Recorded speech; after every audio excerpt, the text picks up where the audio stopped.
నా పేరు జనపురం శ్రీనివాస్. నేను ఎమ్మెల్సీ తీన్మార్మల్ల టీం వికారాబాద్ జిల్లా అధ్యక్షునిగా పనిచేస్తా ఉన్నా.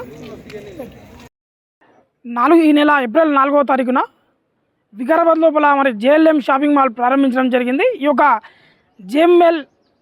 జేఎల్ఎం షాపింగ్ మాల్ ప్రారంభించే కంటే ఒక 20 రోజులు 30 రోజుల ముందే మోసపూరిత ప్రకటనలతోటి ప్రజలను మభ్యపెట్టి వాళ్ళు మోసం చేయడం జరిగింది. వికారాబాద్ జిల్లా లోపల మరి వికారాబాద్ పట్టణం లోపల కాన్స్టిట్యున్సీ వైజ్ మొత్తం మీద మరి వివిధ ప్రాంతాల నుంచి మరి జేఎల్ఎం వాళ్ళు ప్రకటనలతోటి మోసంతో 9 రూపాయలకే చీరని ఇస్తామని చెప్పేసి వాళ్ళు ప్రకటించడంతో ప్రజలు నిజంగానే చీర ఇస్తారని చెప్పేసి మరి ప్రారంభం రోజున ప్రజలందరూ రావడం, మరి సుమారు 1 కిలోమీటర్ మేర ప్రజలు మరి బారులు తీరడం జరిగింది. కాబట్టి నేను ఒకటే విజ్ఞప్తి చేస్తూ ఉన్నా, గతం లోపల ఏం జరిగిందో కానీ మరి పోలీసు వాళ్ళ విధంగా చీరలు మేము ఇప్పిస్తాం దగ్గర ఉండని చెప్పడం ఇది దారుణం. దాంతోపాటు మరి వాళ్ళను ప్రజలను మోసం చేసినటువంటి యాజమాన్యం పైన జేఎల్ఎం షాపింగ్ మాల్ యాజమాన్యం పైన చర్యలు తీసుకోవాలి. దాంతోపాటు ప్రధాన సమస్య ఇంకోటి ఏంటంటే ఆ యొక్క రహదారి గుండా ఏదైతే మరి ప్రధాన రహదారి అది ఆ రహదారి పైన మరి విచ్చలవిడిగా పార్కింగ్ చేయడం జరుగుతూ ఉంది షాపింగ్ మాల్ ముందట.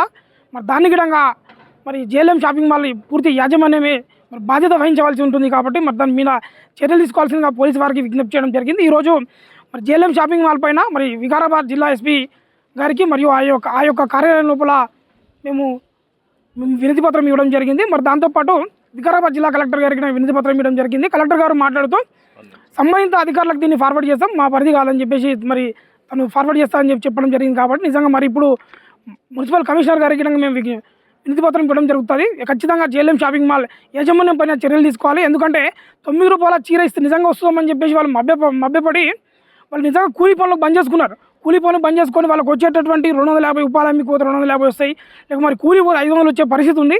నిజంగా వాళ్ళు వస్తుందని చెప్పేసి ఎంత బాగుంటుందో చీర అని చెప్పేసి వాళ్ళు కళ్ళగని మోసపోయారు. కాబట్టి ఈ యొక్క షాపింగ్ మాల్ పైన మరి చట్టరీత్యా చర్యలు తీసుకోవాలి, మరి చీటింగ్ కేసుకి నమోదు చేయాలని చెప్పేసి నేను విజ్ఞప్తి చేస్తా ఉన్నాను. మరి కొంతమందికి ఇచ్చారు, అందరికి ఇవ్వలేరు. కాబట్టి నిజంగా చాలామంది మరి వెనుదిరిగి వెళ్ళిపోవడం జరిగింది. కాబట్టి ఈ యొక్క షాపింగ్ మాల్ పైన చర్యలు తీసుకోవాల్సిందిగా సంబంధిత అధికారులను రిక్వెస్ట్ చేయడం జరుగుతుంది. Thank you.